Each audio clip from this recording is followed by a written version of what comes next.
நம்ம சிட்லப்பாக்கம் சென்னையின் 2வது மெரினான்னு சொன்னால் ஆச்சரியப்படுறதுக்கு ஒன்றுமே இல்லைங்க. எப்படி சென்னை மெரினா பீச்சில் நடைபாதைக்குன்னு தனியாக வாக் ஷூட் நடைபாதை போட்டிருக்காங்களோ அந்த மாதிரி நம்ம சிட்லப்பாக்கம் லேக்லேயும் கிட்டத்தட்ட 2 கிலோமீட்டர் தூரம் வாக்கிங் அண்ட் ஜாக்கிங் பாத் அப்படின்னு சொல்லி நடைபாதை சிறியவர்கள் மற்றும் பெரியவர்கள் எல்லாருமே நடைபயிற்சி மேற்கொள்ள அழகாக வாக் ஷூட் போட்டு கொடுத்துருக்காங்க. அதிகாலையில் 5 மணிக்கு திறக்கிறாங்க சிட்லப்பாக்கம் லேக்கு. காலையில் 10 மணி வரைக்கும் இருக்கும். சாயங்காலம்னா 4 மணிக்கு திறப்பாங்க, இரவு 8 மணி வரைக்கும் இருக்கும்.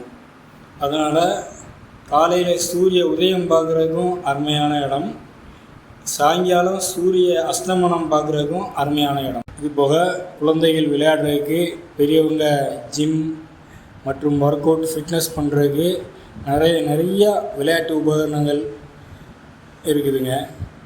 அதுபோக செடி கொடிகள் நிறையா இருக்குது. சீனரிஸ்னால் அந்த லேக்கில் வர்ற பறவைகளை பார்த்தா போதும், மனசு ஏகாந்தமாக எங்கேயோ பறக்க ஆரம்பிச்சிருங்க. சென்னை சானிட்டோரியம் ரயில்வே ஸ்டேஷன்லேருந்து 3/4 கிலோமீட்டர் தூரம் தாங்க.